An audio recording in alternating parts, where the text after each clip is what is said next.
Il est 20 h à Ekok, dans le département de la Magnou, région du Sud-Ouest. Mesdames, Messieurs, bonsoir. Merci de suivre cette édition bilingue du journal sur Equinox Télévision. Combien Fonsanda, good evening. Bonsoir, Julien Bert-Bissay. Viewers, thanks for joining us on another edition of the bilingual newscast on Equinox Television. Live from Douala, Cameroon, a political actor, Titus Ezra, wants to edify Cameroonians on the situation of Cameroon's economy and the political life of the nation. He plans to do so through a project he has launched recently. He qualifies or terms the project as Think for Tank, and will take you equally to Limbe in the Fako division, southwest region of Cameroon, to measure how difficult is it for internally displaced persons of the worsening crisis in the northwest and southwest regions now living in the seaside resort town of Limbe to get a job. Some of them are now living at the mercy of well-wishers, as Davison Maimo will be telling us in this edition of the news. Those are our top stories. Coupe du monde féminin 2019, le Nigeria éliminé de la compétition. Les champions d'Afrique ont été battus cet après-midi 3-0 par la sélection allemande. Discriminés, déshérités, accusés de sorcellerie et parfois expulsés du domicile conjugal, telle est la situation que vivent de nombreuses veuves après le décès de leur mari.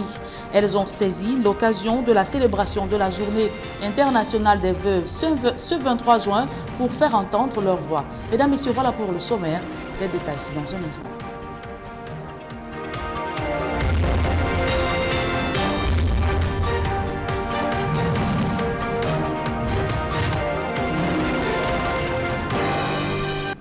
Mesdames, Messieurs, bonsoir une fois de plus et merci de renouveler votre confiance à Equinox Télévision pour vous informer.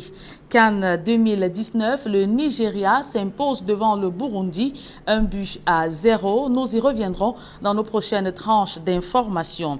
Et nous vous le disions en titre, Mondial féminin 2019, le Nigeria éliminé de la compétition. Les Super Falcons ont été laminés 3-0 cet après-midi par la sélection allemande au cours des huitièmes de finale. Battus lors de leur premier match contre la Norvège, les champions d'Afrique s'étaient relancés dans la compétition après leur victoire sur la Corée du Sud, 2-0.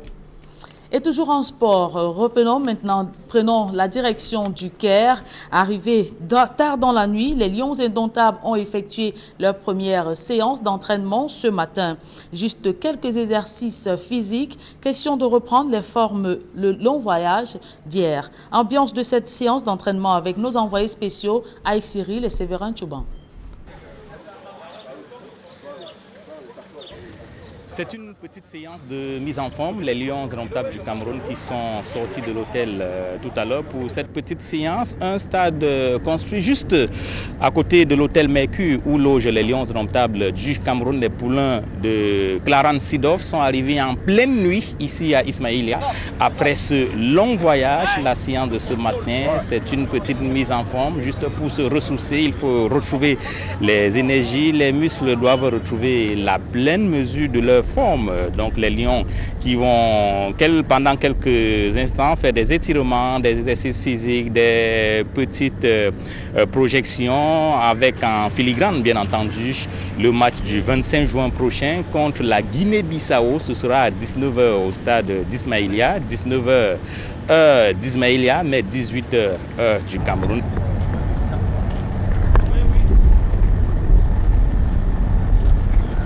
Actuellement, le groupe est avec le préparateur physique après le long voyage de Yaoundé pour le Caire et ensuite Ismaïlia. Les muscles ont tout petit peu lâché. Il est question de reprendre les formes, de retrouver toutes les sensations et c'est ce qui se passe en ce moment. Le préparateur physique qui entretient donc les poulains du coach Clarence Seedorf. Les Lions donc en compagnie de leur coach Clarence Seedorf qui font donc cette petite séance d'entraînement ici au stade situé à quelques enclavures, on va même dire dans l'enceinte de l'hôtel Mercure d'Ismaïlia. Clarence Seedorf et ses poulains, ils sont au complet, pas d'absents. Les 23 lions retenus pour l'expédition égyptiennes sont là. Ils prennent maintenant la forme, ils prennent la mesure de cette pelouse dans l'enceinte de l'hôtel Mercure d'Ismaïlia. Ce sera donc juste quelques petits étirements, quelques petits exercices. Et c'est après cette séance que le coach Sidoff et ses poulons vont véritablement rentrer dans la préparation du match du 25 juin prochain contre la Guinée-Bissau. 9 ans après leur dernière participation à la Coupe d'Afrique des Nations, le Bénin revient cette année avec l'ambition de faire mieux que les autres fois. Logés dans la même poule que le Cameroun, les Écureuils ont également effectué une séance d'entraînement hier vendredi à Ismaïla. Nos envoyés spéciaux Aïk Cyril et Séverin Touban indiquent que les choses sérieuses s'annoncent dans le rang de la troupe à Michel Dussieur. Comme le Cameroun, le Bénin rentre dans la compétition le 25 juin prochain. Les Écureuils du Bénin seront face au Black Stars du Ghana. Ce sera à 22 h au stade d'Ismaïlia. Les Lions Indomptables joueront à 19 h, vous le savez, contre la Guinée-Bissau.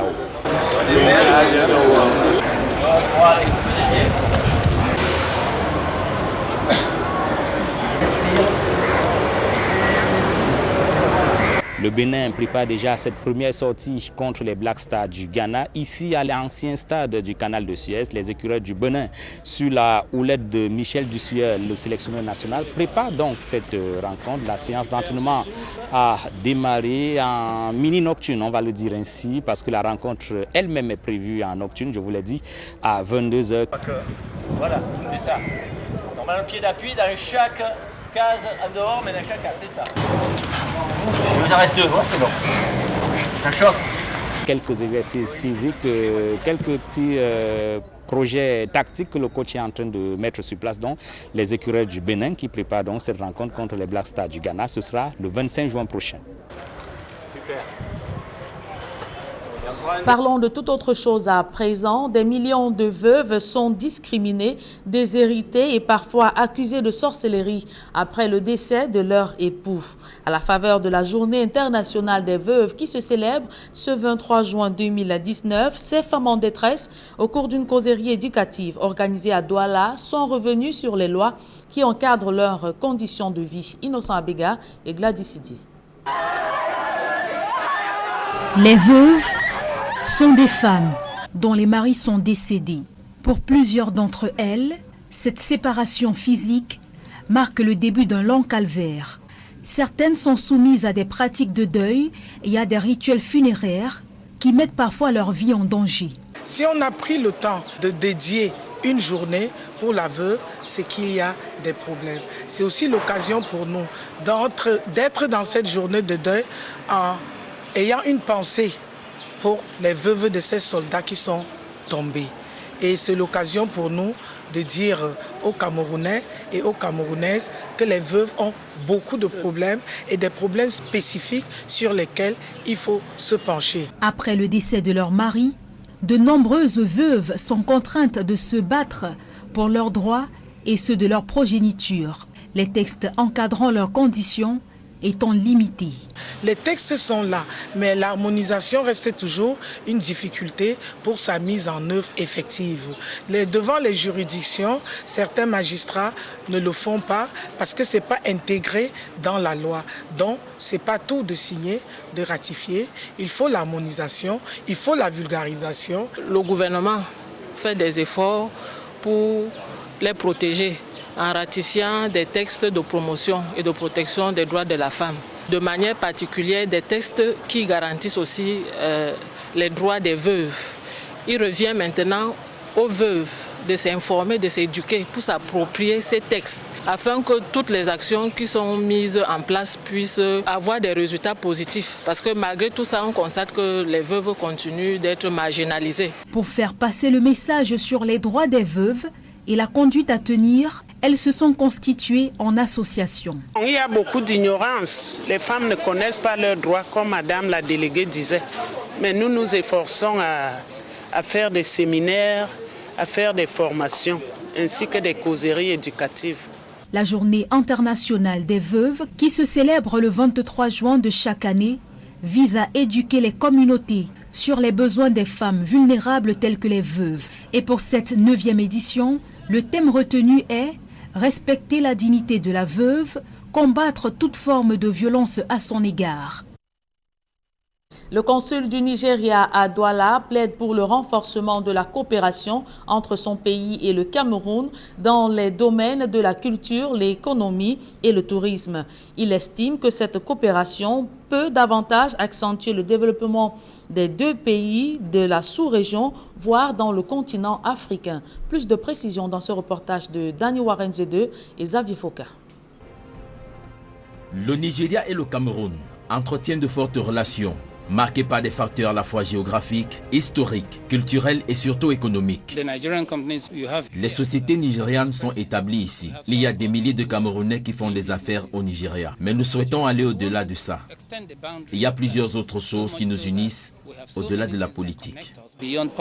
Les 1600 km de frontières que partagent le Nigeria et le Cameroun est un véritable couloir migratoire ayant permis à plus de 4 millions de Nigérians de s'implanter de façon permanente au Cameroun et une forte communauté de Camerounais de s'implanter au Nigeria. Un aspect que devraient exploiter les deux pays, voire l'ensemble des pays africains pour leur développement.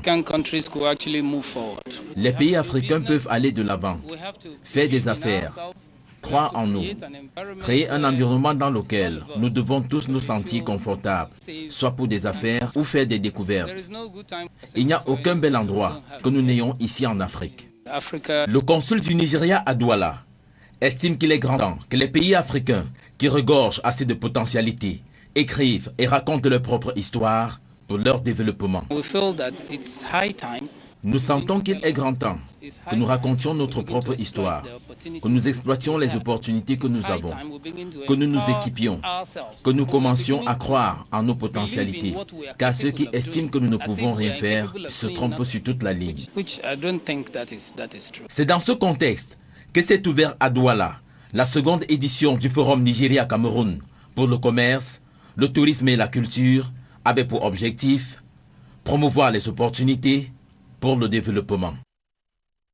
Et ce reportage de Dani Warenze de Xavier Foka met un terme à la première partie de ce journal. À présent, la seconde, elle est en langue anglaise avec vous, Fomi Armstrong Sanda. Good evening.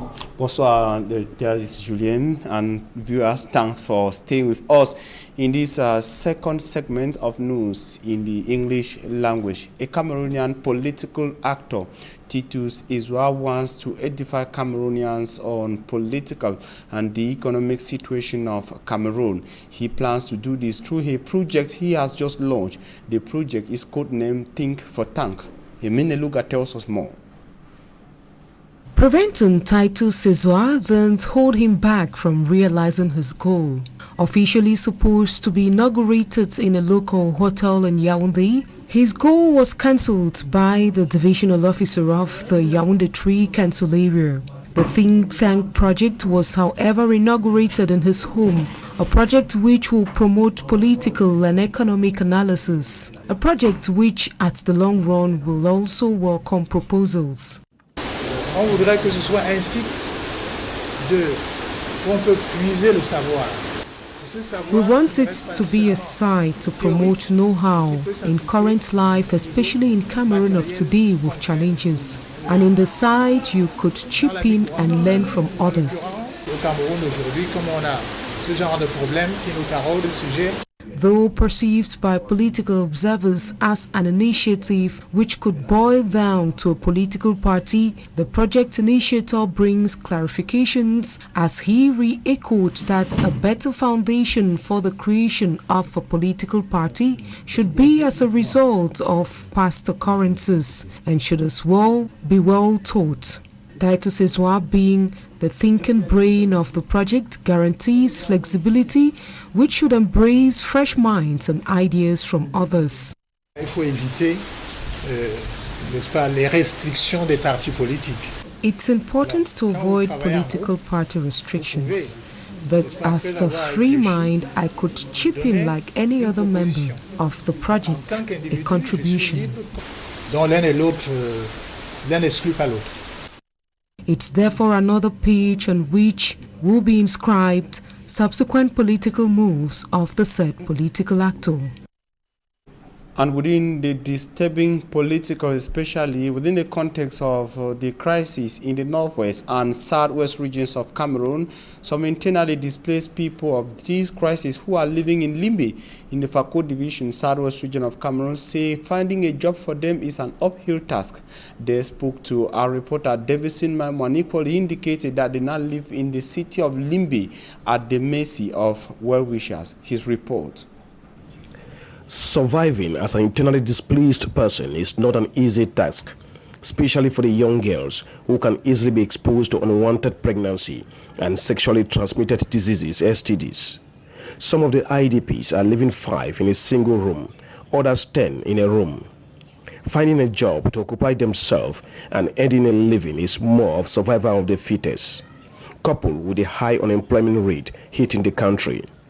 It is within this backdrop that the chief of Limwada village in Limbe 1 subdivision, Chief Motia Matias Motia, which is one of the area in Limbe 1 subdivision harboring so many IDPs, have engaged some of the IDPs who are youth in farming activity to gainfully occupy themselves.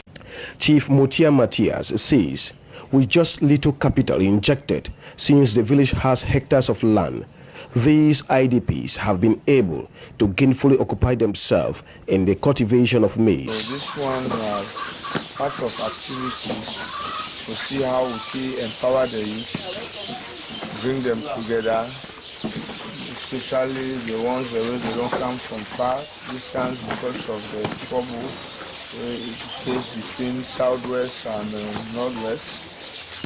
See how we can make living out of farming, manage our community land and make living out of it. The IDPs coming from Kambe, Ndop, Manfi, Moyoka, Ekona, Boya, Wututu, just to mention but these few places, says they are thankful.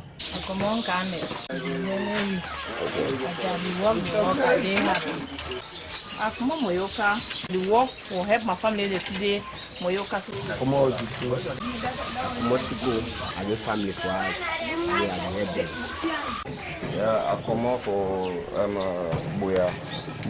Like it helped me like get something for job, like get something to do something for my skin, like to pay my house rent, do all those things for myself, to keep myself fine. I have my family in Limbe. I do happy. No, it helped me for pay my fees, buy my food. These young Cameroonians who have been sent out of their homes forcefully by a senseless war which they never bargained for can only wish and hope for the crisis to come to an end so they can return to their various displaced places of origin, for there is no place like home. And the 9th edition of the International Widows Day will be celebrated tomorrow, that is June 23rd, 2019. Within the context, Immaculate Fogwe in the following report looks at the challenges of widows in Cameroon. The loss of a partner is devastating. For many women around the world, the loss is magnified by a long-term struggle for basic needs, their human rights and dignity. To some widows, such a physical loss marks the beginning of a traumatizing experience known as widow's rights. If a day has been consecrated for widows, then there is a problem somewhere. It is equally an opportunity for us to mourn and sympathize with those widows who lost their husbands in the gun battle in Darak. It is equally an occasion for us to explain to Cameroonians that widows are facing a lot of problems.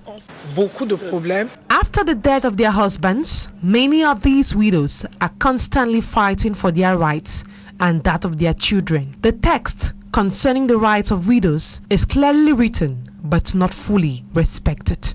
The text concerning the rights of widows are available, but the practical part of it is not seen on the field.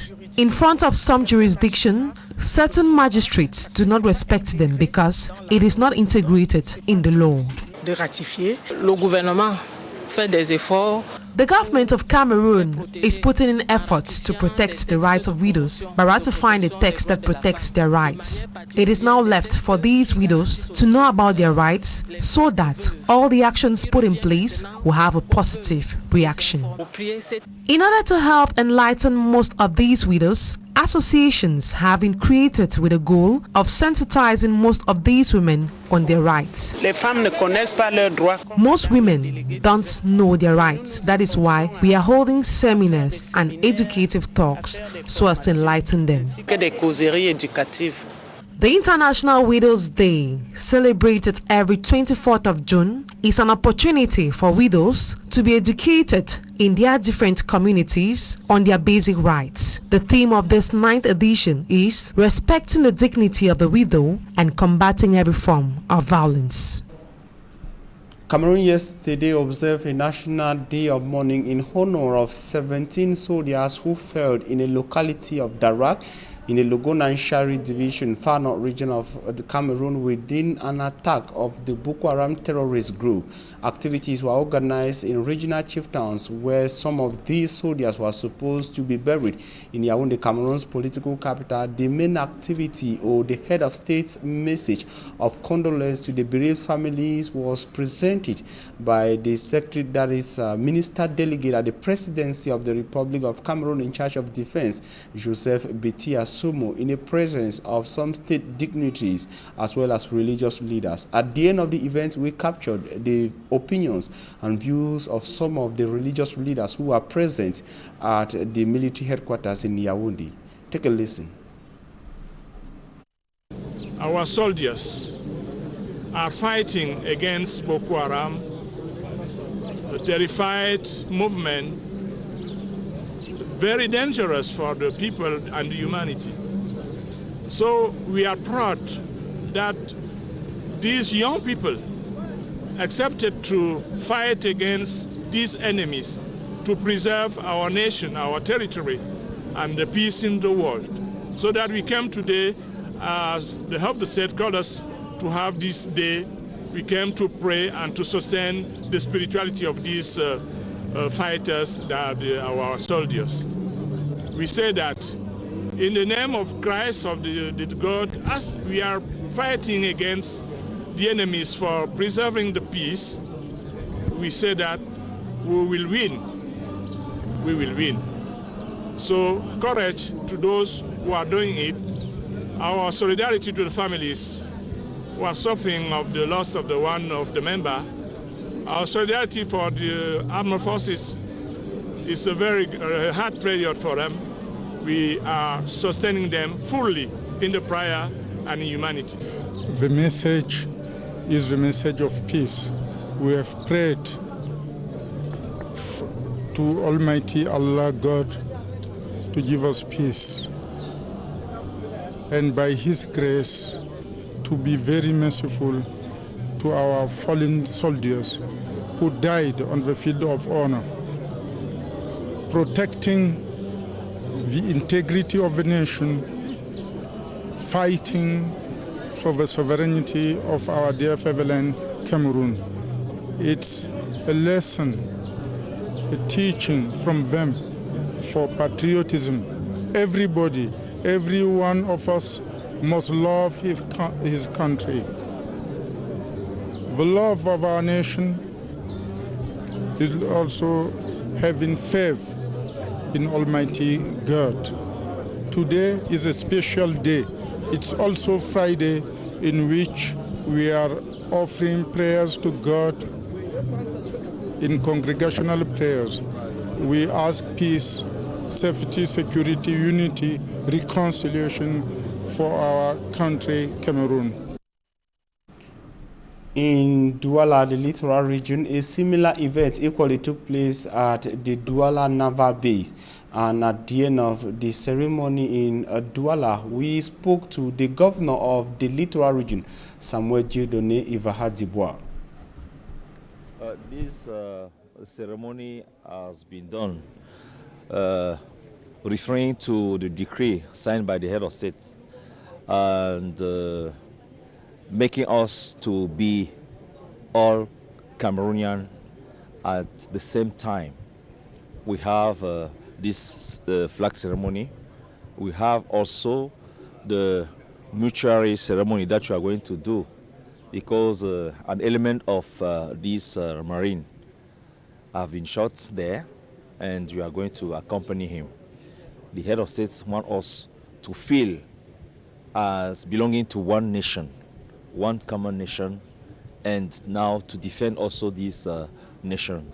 So we are together, and we are also asking for all the population of the Littoral region to take time to pray for those who have been shot at Darak. Thank you very much. And on to sports, the Super Falcons of Nigeria have been eliminated from the ongoing Females World Cup in France. They were beaten by Germany 3-0, moving them out of the competition. It should be noted that the Super Falcons qualified to the 8 finals of the said competition as one of the best losers. However, the road has been cut short by Germany, who has voted them out of the competition. And now we talk the 2019 African Cup of Nations currently taking place in Egypt. The Indomitable Lions of Cameroon arrived in Egypt, and they had their first training session this morning after arriving in Egypt. And of course, upon their arrival in Egypt, a special envoy to the 2019 Africa Cup of Nations had an interview with the president of the Cameroon Football Federation, Seydou Mbombonjoya. Here is what he had to tell us. It's very good. I think they deserve to do something in this competition, as they are champion of the continent, and so they are going to fight.